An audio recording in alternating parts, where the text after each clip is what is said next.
meeting, I have provided a copy of the City of Converse procedures on speed bumps to the city secretary. Hopefully, council has received a copy of these procedures. As discussions have been ongoing on this subject for the newly seated council members and for those who were not able to attend the 30th July meeting, items for consideration should include: has a traffic monitoring survey occurred on the streets under consideration? And have accidents occurred on these streets? Has a poll been taken of the residents on the streets where speed bumps are being placed? And has a petition been received by the city? The noise level that may be generated by the deceleration and acceleration of vehicles approaching these speed bumps. The number that may be required to safely slow the traffic, and the cost of each to the taxpayer. Are there any cost-effective alternatives, such as rumble strips? And has communication been provided to the residents as to why speed bumps may not be feasible further street, for example, Ackerman Road, as this route is utilized by emergency vehicles? Does the city currently have any procedures? And if so, where may the residents locate this so that they may be informed? Thank you for your time. Thank you.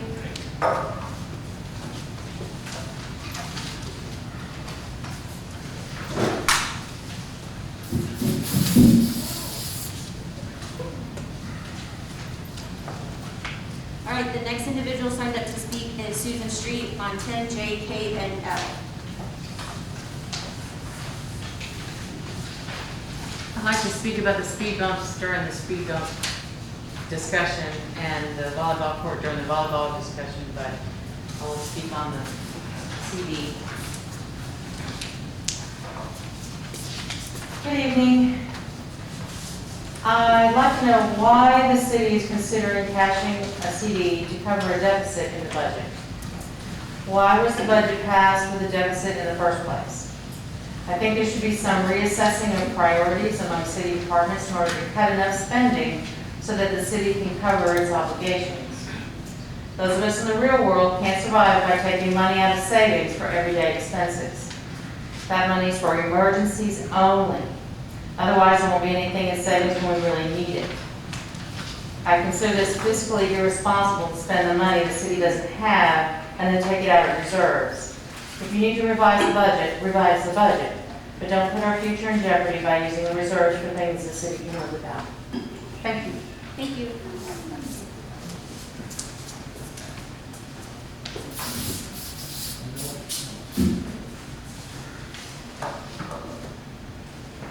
Mr. Shaw, 10B, 10J, 10K. I'll lead on all three topics if we don't mind, Ron. Okay. Roger Romans on 10L. Good evening, Mayor, Council. 4511 Henneke. Item 10L states it's on the action of cashing in CD to cover fiscal year 2021 expenses. Before I get into that, I wanted to say congratulations to the two newly seated council members. Thank you for putting your hat into the ring. Now that you're up here, understand the buck stops here.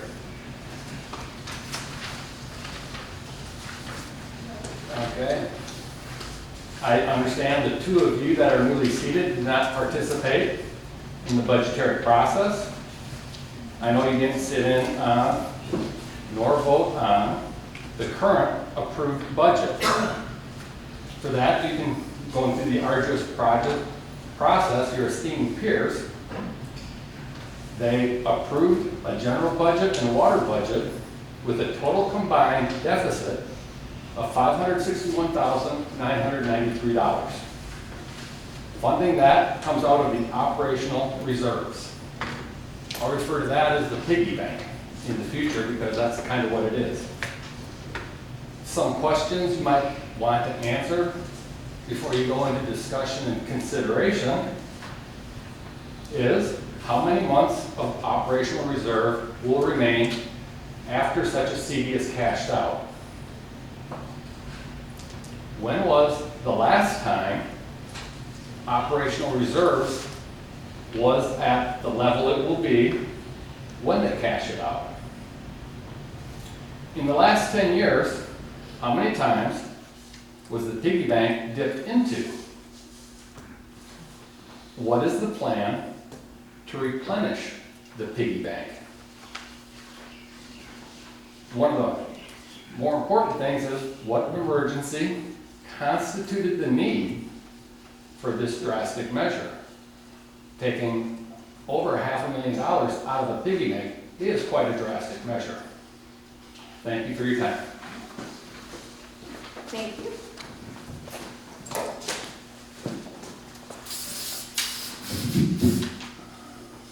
You do that with such flourish. Pat McGarity regarding the yard of the quarter with beautification and recycling. Good evening, my name is Catherine. I'm the chairperson for the Beautification and Recycle Committee. Our mission statement, for those of you that don't know what this committee is for, is to strive to become good stewards of the community and of course keep Kirby beautiful. We do various actions through street cleanups. We maintained and did the flower beds outside of City Hall. We do the holidays, Christmas lighting contest that's coming up, so if you wish to participate. And then we also do yard of the quarter. And what happens is it comes in through different residents like yourselves that come and say, hey, this yard looks amazing. They've always kept up with it. It comes from a member from the committee nominating them, and then we all look at the house and we vote and we decide. This house is usually kept up. We don't get notices. They make and strive to make Kirby look beautiful. This winter is a husband and wife. They live on Pinecrest. If you wish to go look it up, it's 3435, and it's Joe and Sally McLean, and they're here for us.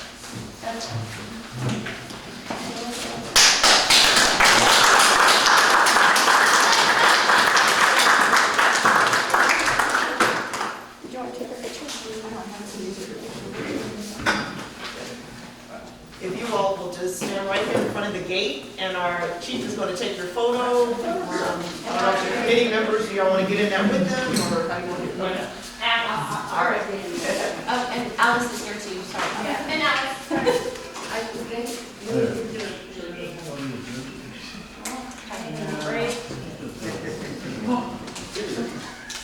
One, two, three. Make me up here for the silence. Let's get it. One more. 1, 2, 3. Very good. Thank you so much. Awesome. Thank you. Congratulations.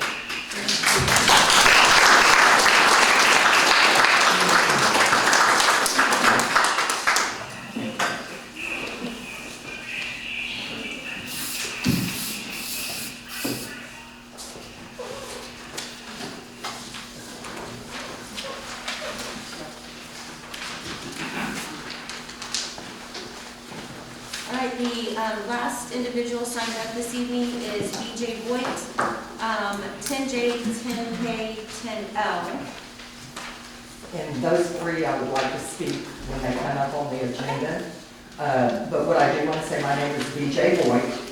I have lived in Kirby for over 59 years. And I know there's not a lot of people that can say that, but I have.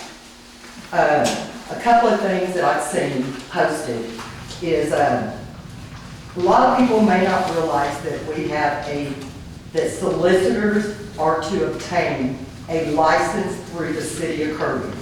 And there was something posted this week about a company called EnviroGuard Pest Control. Whether or not they have a license with the city, I don't know. But the way I read into it, they're kind of rough and tough. And they got a hold of a senior person.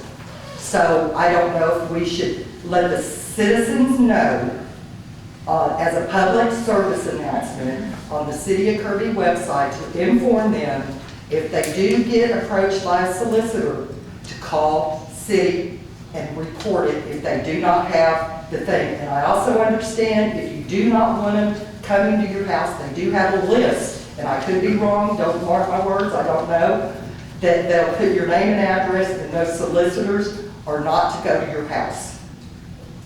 And they may need to explain to them what a no soliciting permit sign is on people's houses, because evidently they do not understand that. Also, another public service announcement. Last year, Kirby has where you have to get an alarm permit. And I was told, and I don't know if everybody knows about it or not, that I was told that letters would not be sent out this year because of some new thing that they don't have to send out letters to homeowners. A lot of homeowners are going to expect getting that letter in the mail. If they don't know about it, then they're going to be behind on their alarm permit. So I just thought, that maybe, and I was told that, so I'm just making a public service announcement to let other homeowners know that they will not be getting a letter and they just have to go renew their alarm permit. And where to get them in the hours.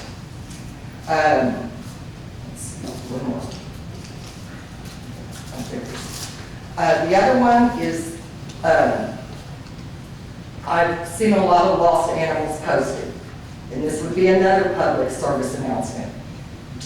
I did not know this thing ever existed until my neighbor got a ticket for their dog getting out. If you own an animal in Kirby, you're to have a City of Kirby license tag. Maybe post a public service announcement. Like I said, I did not know about it. As soon as I heard about it, I went down and purchased one for my dogs. But they need to know what time they can get them, what it requires, and what time in that. And I think that may help maybe with some of the animals that belong to Kirby residents get back to where they need to get. And I want to thank the two new people. Thank y'all for serving, and thank you. Thank you. And it's a mandatory microchip. The license is no longer needed. I got one this year.